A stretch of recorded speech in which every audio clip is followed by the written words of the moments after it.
sell your shell for Python projects and Django projects. So how many of you use the terminal? Any Windows guys? Windows guys? Okay. And how many of you use CD to change directories? So which means you are all doing it wrong. So I'll show you.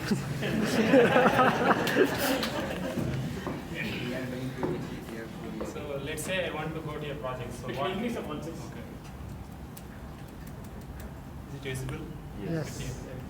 So what I have to do, I just say CD, and then I have to go to projects, and then I'll say ls there is Python, and then I'll say CD Python, and then there is junction, and then I'll say CD junction. So every time I have to go to the projects, I have to like go to each and directory and see, or if you already know the path, what you can do, you can just say CD projects Python and then junction. So this becomes tedious. Let's say you are working on multiple projects and you need to change directories often. So you have to do CD projects and then list and then lpy, something like that. So this becomes really tedious, right? So what you can do, there is a plugin called jump. So whenever you want to go to a directory, you can just say the name of the directory and it will automatically figure out where it is and it will go there.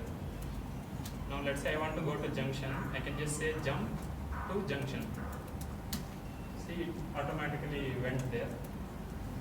So in similar way, if I need to go to lpy, I can just say jump to lpy. It will just go there. So even if you don't need to type the entire name, you can just say jump space jump. It will automatically go there. So it will take the part of the file name and then it will match and it will go there. He is asking like, what if there are multiple directories which matches the string? So it actually keeps a index of all the directories you have visited. If I just say J and enter, you can see here each and every directory has a score.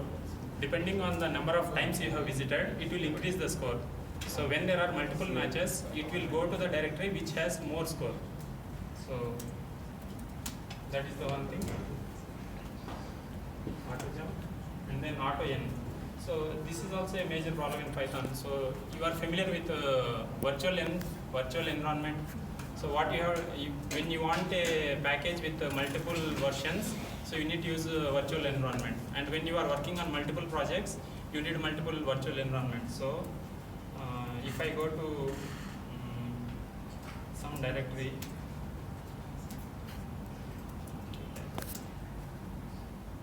if you see here, so initially my virtual environment is Python 3.5, which is shown here.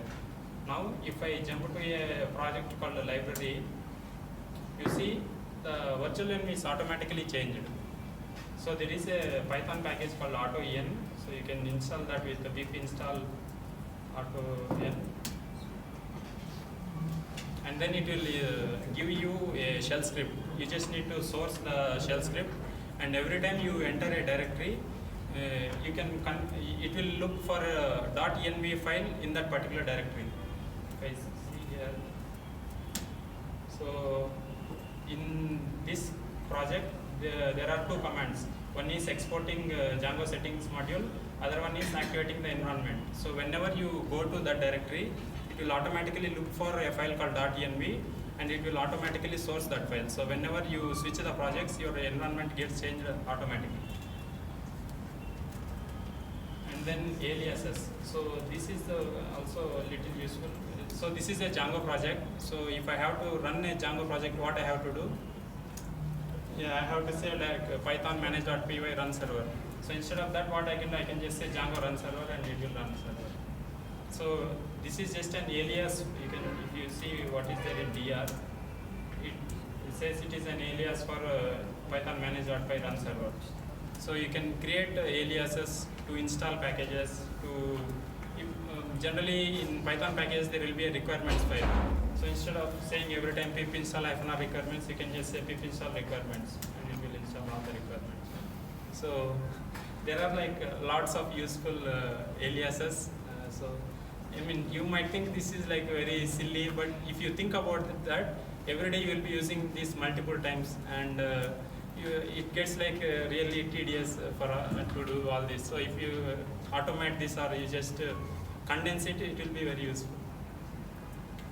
And auto imports. So how do you fix bugs? So if there is a bug, what you do, you just copy the error, paste it on Google, go to Stack Overflow, take the code and just put in your project. So that's how you fix the bugs. So that works most of the time, and sometimes it fails because they might have used os.path or some module which you haven't used. So what you can do, so let's say you are testing your code. When you paste a code, generally what happens, it throws like error, OS is not imported or something.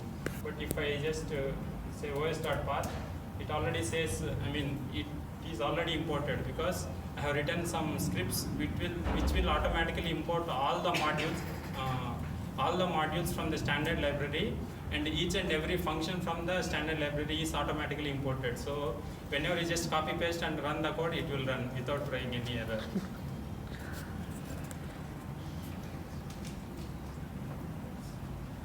Auto reload. So this is also one of the major useful function. When you are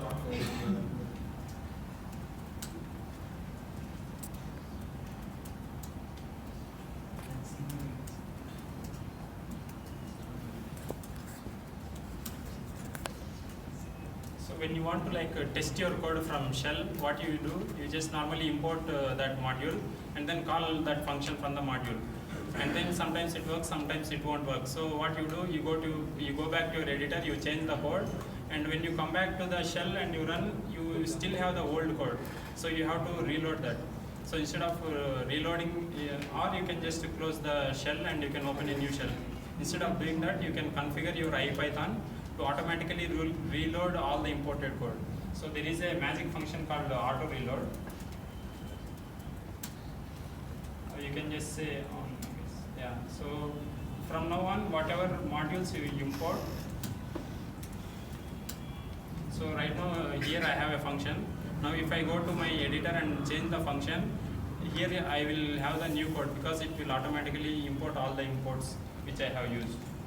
And one more thing is, so if you are working on some Python projects and you might be using some other process like a Celery or some other thing. So what happens, you will start a Celery worker and you go and change your code, and when you come back, your Celery code will be still using the old code. So what you can do, you can use packages like Watchdog, which will automatically discover the changes in your directory and they will automatically reload the code. Smart call. So let's say I have a function called add. So if you are typing code in editor,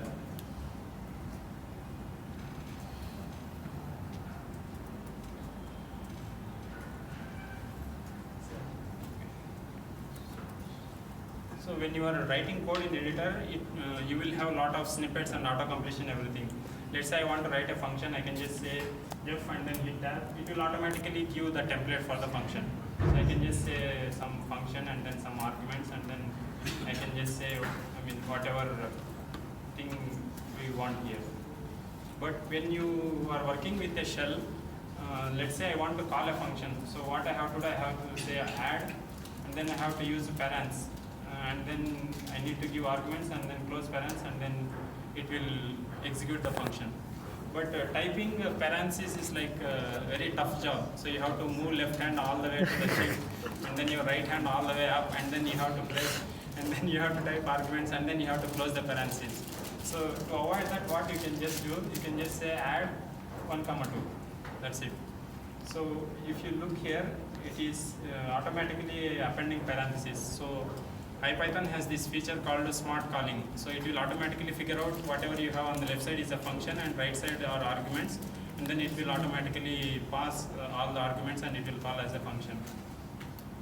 And this might become a problem when you want to pass the strings, because you have to put them in quotations. So for that, let's say, so when you want to pass a function like with the strings,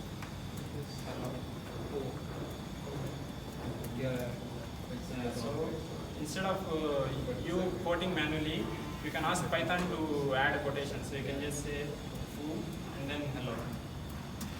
So it will automatically, when you prefix a comma, it will, whatever parameters you are passing next, it will consider as a string. So it will just put quotations for the arguments and then it will automatically call the function. And then profiles. So IPython also has a feature called profiles.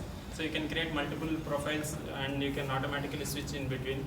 So when you are working on multiple projects, you can create multiple profiles which can load some init scripts.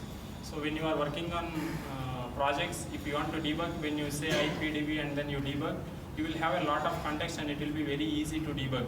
But when you start a new shell and you start want to test something, you need to import everything and then you need to get some data and then you have to call the function. So instead of that, you can just put all your whatever common things are there in some init script and then IPython will load automatically for you. So you can just load it and then run whatever you want. And there are some other tips. If anyone is interested, I will show them later. They are like little advanced. So if you have any other questions, I will take it. What is the shell you are using? This is called Bio. This is like amazing shell. So it has support for sessions, opening terminals, everything. So if you see, I'm in one session. Now I can go to another session. In the same session, you can have multiple terminals. So other shells like OMIZSH also facilitate. Yeah, this is OMIZSH. They also facilitate like easy switching of directories and all, right? For CD you mentioned Z. And alternate jump. Yeah. So in Fish, you can just type. you can just type the folder name and it will just go to that you folder. have to type entire folder name. You can. Then you can just type a part of. But all fish features are there in ZSH also. So. Yeah, so the J plugin which I have mentioned, that is a ZSH extension. Oh.